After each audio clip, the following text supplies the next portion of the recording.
Hola, ¿qué tal? Los saludo con mucho gusto. Yo soy Ethel Soriano. Gracias por acompañarme en Bien y Saludable. Déjeme agradecerle su presencia, sus comentarios, su sugerencia de temas a todos los que nos hacen favor de escucharnos a través de Imagen Radio y los que nos ven a través de Imagen Multicast, que recuerde, ya estamos también en televisión abierta 3.4, en Sky 169 y el 728 de Cable.com. También nos puede seguir y ver a través de YouTube en Excelsior TV en vivo o Imagen Multicast. Estamos muy contentos de poder compartir en todas las plataformas digitales porque recuerde que nosotros estamos aquí por usted y para usted.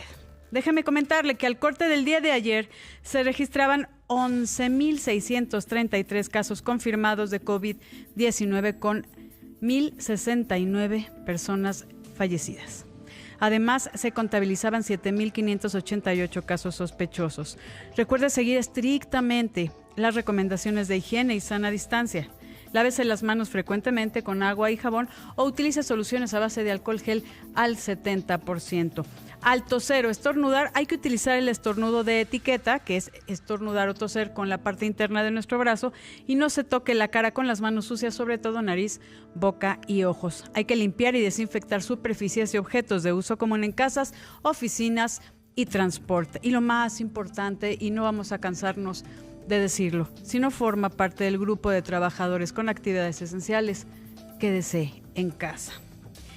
Y déjeme comentarle que uno de los temas que ha generado más debate en los últimos días es la guía de bioética, bajo la cual trabajarán los médicos mexicanos en caso de que el sistema de salud se vea rebasado por el avance de la pandemia de COVID-19. En caso de llegar a la saturación del sistema de salud por el elevado número de pacientes con coronavirus, los hospitales operarán bajo los lineamientos de la guía. Este documento busca tratar al mayor número de pacientes y salvar la mayor cantidad de vida con los recursos disponibles. Y para esto le doy la bienvenida al doctor Raimundo Canales. Él es ginecólogo y miembro del Colegio de Bioética, y María de Jesús Medina Arellano. Ella es doctora en bioética y también miembro de este colegio. Que vamos a hablar de esto, de qué se trata, cómo funcionaría en el momento que los hospitales se vean rebasados. Muchas gracias, doctores. Gracias a ti, Ethel, y a todo el auditorio. Buenas tardes. Igualmente, Ethel, un gustazo estar de nuevo contigo. Gracias, Ray. ¿Qué te parece, Ray? Sí, he tenido la oportunidad de entrevistarte en muchas ocasiones para hablar de este tema, bioética. Pero ¿de qué se trata esta guía de bioética en la que tendrían que operar los hospitales cuando se encuentren rebasados? Exactamente como tú bien estabas aclarando ya ahorita a tu público, se trata de salvar el mayor número de vidas posible. Siempre ese es el objetivo de la atención médica. Pero frente a una circunstancia en donde vamos a tener a muchísimos pacientes demandando un servicio de terapia intensiva, que he de decir que las terapias intensivas son unidades muy sofisticadas que cuestan muchísimo dinero, que requieren de múltiples intervenciones para sostener la vida de una persona. La norma a la que estamos acostumbrados los médicos siempre es aceptar pacientes para la terapia intensiva que sean recuperables. Si un paciente no es recuperable, no se aconseja invadirlo y torturarlo de esa manera, porque de todas maneras va a fallecer. Entonces, bueno, es un absurdo, ¿no?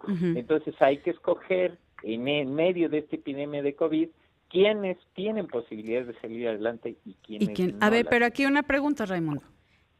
Suena, si es sí para los que estamos ajenos, es un absurdo, pero pregúntale a la familia.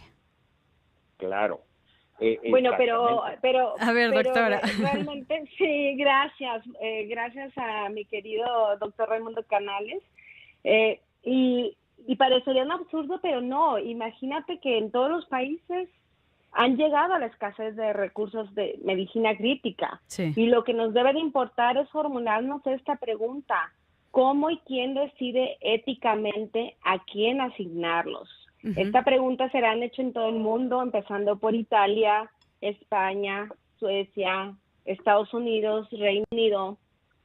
Y es precisamente, exacto, es precisamente desahogar también un proceso que puede en la cotidianidad, en la reflexión de dilemas éticos, pues tomarnos horas, pero el objetivo aquí de salvar mayor cantidad de vidas Sí. debe de ser justo y transparente con medidas éticas. Y ese es un elemento muy importante de esta guía ya conocida como la guía bioética para la asignación de recursos. Una pregunta, de... doctora Ray. Esto es lo que podríamos también definir en lo que seguía el triage de guerra, lo que estuvimos escuchando en Italia y en España, que los profesionales de la salud decían, esta persona es un adulto mayor, o así lo voy a poner tan claro, o tiene cáncer, y ya no, la expectativa de vida no es favorable. Entonces, asignamos todos los recursos a alguien que tenga más años por vivir. Eso sí. fue lo que se planteó en otros países, Sí. efectivamente, pero también déjame decirte que el documento que se presentó como un borrador del pasado 11 de abril y que ha sido modificado desde el inicio, se trató de un documento dinámico ante la posibilidad de nueva evidencia. Uh-huh. Es decir, en el documento guía está claro que precisamente la mejor evidencia en cuanto a la perspectiva clínica es la que tiene que estarse adaptando para identificar esos principios éticos ya adoptados. Sí. Esto abona a que no se tomen decisiones discrecionales alejadas de la mejor evidencia posible de la práctica clínica, que el doctor Canales va, yo creo, a abundar en esa parte. En otros países, exacto, me comentaba... Espérenme, perdónenme, uno a la vez. Estamos platicando con el doctor Raimundo Canales y la doctora María de Jesús Medina Arellano, ambos miembros del Colegio de Bioética. Y nos ibas a comentar, Ray, de en qué se basa esta guía bioética. Lo hemos comentado en otros países. Ya la idea es que no sea como una decisión discrecional de a este le salvo la vida, a este no, quién es más importante, quién no. O sea, necesitamos guiarnos de algo que los parámetros sean para todos. Exacto. De lo que se trata básicamente, entre otras muchas cosas, es de lo que estás diciendo muy claramente. Se trata de evitar la discrecionalidad. ¿Esto qué querría decir? Pues que a lo mejor, por ejemplo, si no tenemos ningún tipo de guía, podría ocurrir que llegan dos pacientes simultáneamente, uh-huh. Uno tiene muchas posibilidades de salir adelante y el otro tiene altísimas posibilidades de morir. Nada más que el que tiene altas posibilidades de morir resulta que tiene una influencia, es un influyente en algún cargo poderoso, poderoso, y entonces el recurso se le va a aplicar a la persona que no tiene posibilidades de salir adelante, dejando de lado al señor que sí va a salir adelante porque era bolero. Entonces, justamente el valor percibido en la sociedad, eso es algo que se debe de excluir. Todo el mundo debe estar sometido a reglas parecidas. Y el triage es un mecanismo que los médicos tenemos como muy claro. Por ejemplo, cuando ocurre un accidente en donde un camión se estrella y hay un sinnúmero de heridos y llegan todos juntos a una unidad hospitalaria. Ahí se articula el mecanismo de triage para decidir quién se va en ese momento a quirófano, quién se va a terapia intensiva, quién tiene, y de acuerdo a qué, a las condiciones clínicas y las posibilidades que tiene de salvarse y de salir adelante. Esto hacen en el servicio de urgencias, en cada servicio de urgencias hay un triage, no es de quién llega primero, y eso también sucede aquí, no es yo llegué primero, me rompí el tobillo, a que llegue alguien con un balazo, ¿no? Exactamente, entonces, ¿a quién vamos a pasar primero? Pues al señor del balazo, claro, que es el que está más grave y además que tenga las mejores posibilidades de salir adelante. Sí. Entonces, ese triage es un mecanismo que ya se usa en los hospitales. Aquí simplemente de lo que se trata y de la propuesta que el día de hoy ya hizo propia el Consejo de Salubridad General es de obtener la mejor guía para apoyar al clínico que ya de por sí está en un estrés terrible, porque los recursos son escasos, los recursos de salas de terapia intensiva al ser tan caros son muy escasos. Entonces ese pobre está sometido, ya hemos visto síndromes de burnout entre la gente que está en las terapias intensivas en Italia, en España, en Francia, en todos lados, justamente porque todo el tiempo tienen que estar tomando estas decisiones. Pero si hay una guía que les dice, a ver, entendemos que así va a ser, y te lo pregunto, María de Jesús Medina, ¿cómo está hecha esta guía? O sea, ya los profesionales de la salud verdaderamente están fatigados emocionalmente y también físicamente. Pero, claro. ¿en Sí, qué se totalmente. basa qué dice esta guía? Si me puedes dar, María de Jesús, como la generalidad de esto. Claro, entre los principios más importantes precisamente es ante la escasez de los recursos durante esta pandemia, es maximización de esos recursos en beneficio de quien pueda tener el beneficio terapéutico. Sí. Que se supone se tiene que basar en esta evidencia de que ya hablábamos.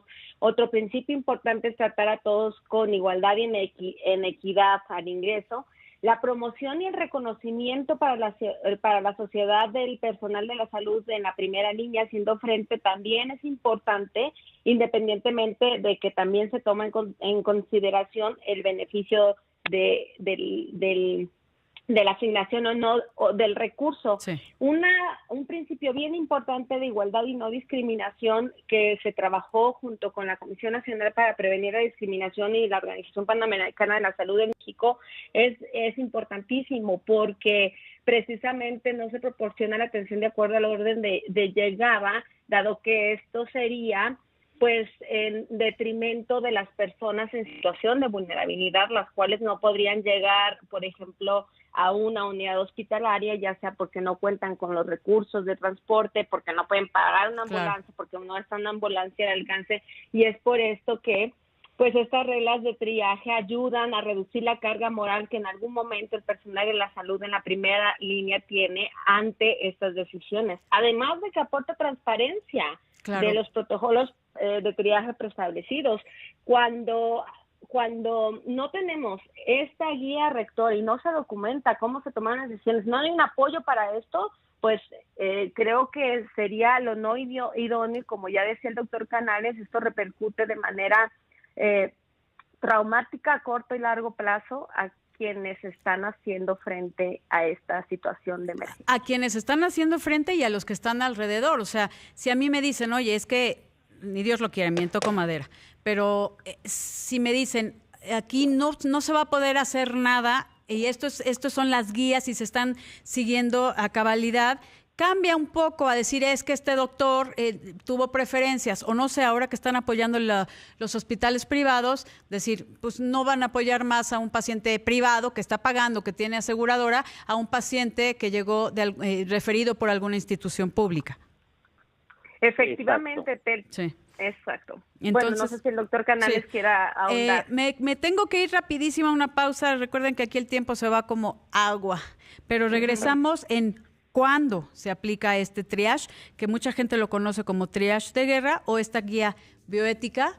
Y bueno, más preguntas que van a contestar nuestros especialistas. Platicando con el doctor Raimundo Canales y la doctora María de Jesús Medina Arellano, ambos miembros del Colegio de Bioética, acerca de esta guía bioética, este triage, donde deciden no de forma discrecional a quién atender cuando hay escasez de recursos. Y eso es lo que te quería preguntar, Ray. ¿Cuándo entra en acción esta guía bioética?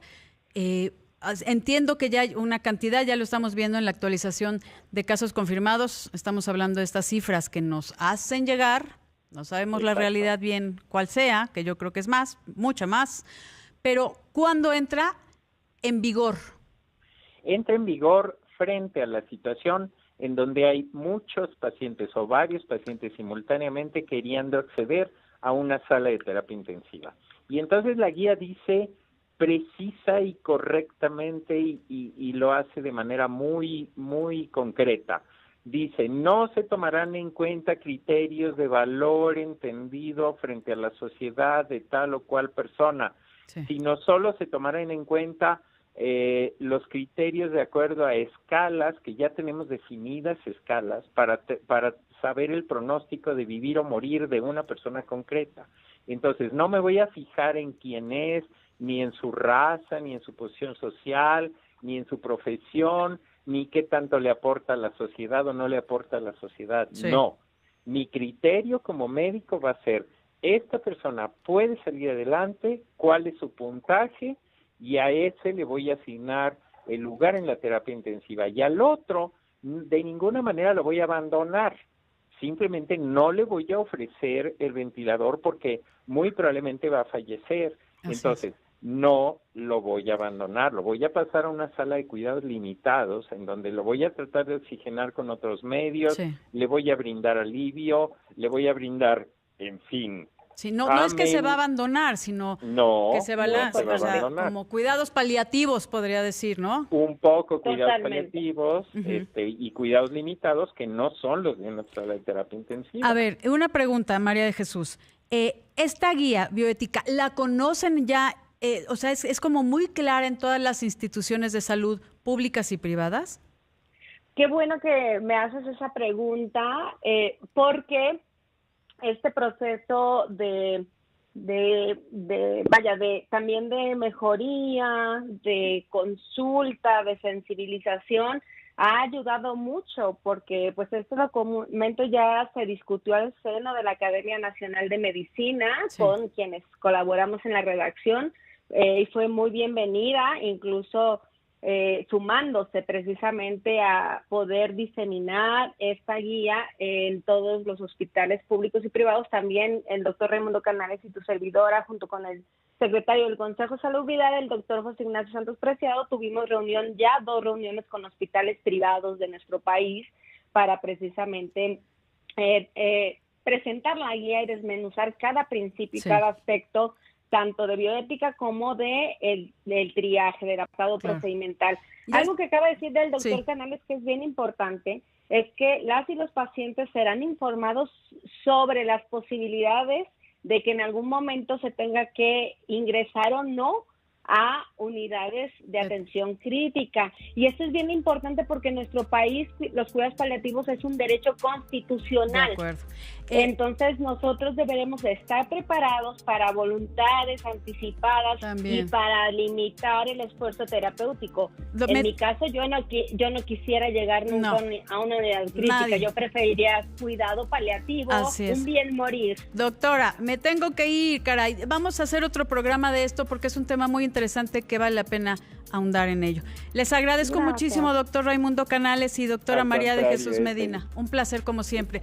Lo invito a que nos acompañe el día de mañana, programa especial Alerta COVID-19 de 9 a 11 de la mañana. Tendré el honor de conducirlo para darle información a usted. Gracias, soy Etel Soriano y por favor, cuídese.